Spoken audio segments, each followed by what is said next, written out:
এই চেহারার কথা মনে আছে? যে চেহারা মাত্র 2 মিনিটের অ্যাক্টিং এ পুরো ওয়ার্ল্ডকে কাঁপিয়ে দিয়েছিল। সেই চেহারা যদি 2.5 ঘন্টা অ্যাক্টিং করে তাহলে কি হবে ভেবে দেখেছো? কিন্তু তার কামব্যাক হচ্ছে না। বিক্রমের পর থেকে তাকে আর কোনো মুভিতেই ভালো রোল প্লে করতে দেখা যাচ্ছে না। তোমরা অবশ্য বুঝতে পেরেছো আমি কার কথা বলছি। আমি সূর্যার কথা বলছি, যার রেট্রো মুভি 1 মে রিলিজ হয়েছিল, যেটা আমি দেখে ফেললাম। এর লিড রোলে আছে সূর্যা, পূজা, ভাই যার হিট মুভি থেকে ফ্লপ মুভির সংখ্যাই বেশি। তো আমি কথা বলছি রেট্রো মুভি নিয়ে। তো চলো মুভিটা সম্পর্কে কথা বলা যাক। এখানে প্রথমে আমি স্টোরির কথা বলবো। স্টোরির কথা কি বলবো ভাই, মানে এই মুভিতে কোনো কাহিনী নেই। তুমি যদি মুভি দেখতে পছন্দ করো, আর যদি বিশেষ করে কাহিনীর উপরে ডিপেন্ড করে মুভি দেখতে পছন্দ করো, তাহলে আমি এক কথাই বলবো এই মুভিটা তোমার জন্য না। তুমি যদি সূর্যার ফ্যান হয়ে থাকো তাহলে এই মুভিটা শুধু তোমার জন্য। কারণ এই মুভির গল্প কোথায় দিয়ে কোন দিক যাচ্ছে কেউ বলতে পারে না। স্বয়ং যে ডিরেক্টর এই মুভি তৈরি করেছে সে নিজেও হয়তো জানে না যে মুভির কাহিনীটা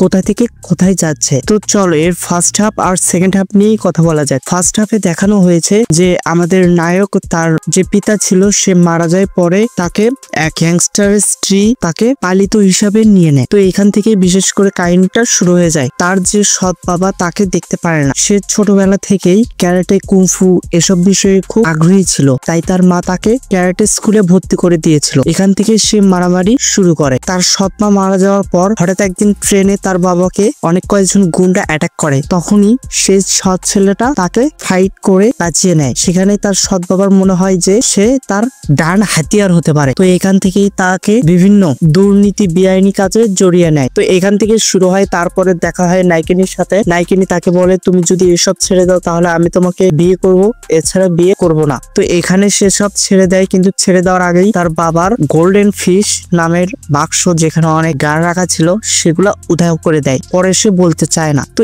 এরকম করে কাহিনী চলতে থাকে। তারপরে দ্বিতীয় হাফে দেখায় যে এর মধ্যেই নায়িকানির সাথে তার ঝামেলা হয়ে যায়। বিয়ের রাতে তার বাবার সাথে গন্ডগোল করে নায়ক, তার বাবার হাত কাটে দেয় এবং ওখান থেকে জেলে চলে যায়। 5 বছর জেল খাটার পর সে জানতে পারে তার গার্লফ্রেন্ড ব্ল্যাক আইল্যান্ড নামে একটা দ্বীপে থাকে। তো সেখানে সে চলে যায়। সেখানে যাওয়ার পর হঠাৎ কাহিনী চেঞ্জ হয়ে যায়। সেখানে দেখায় গোলামের ওপর রাজা কিভাবে নির্যাতন চালায় এবং সে বুঝতে পারে যে তার আইল্যান্ডের সাথে কোনো একটা কানেকশন তৈরি হয়েছে। তোমাদের এসব কথা শুনে হয়তো মনে হচ্ছে যে এর কাহিনী হয়তো অনেক সুন্দর হতে পারে, কিন্তু আসলে ভাই আমি যেসব বলছি না এগুলো সব কাট করে দিয়েছে এরকম মনে হবে তোমায়। সত্য কথা বলতে এই মুভিতে কোনো গল্পই নেই, কোনো স্টোরির উপরে বেস করে এই মুভি তৈরি করা হয়নি। একটা গল্প থেকে শুরু হয়ে অন্য গল্পে কখন মনে হচ্ছে সেটা তুমি বুঝতেও পারবা না। তবে হ্যাঁ, এখানে সূর্যা অনেক পরিমাণ ভালো লেভেলের অ্যাক্টিং করেছে, এটা সত্য কথা।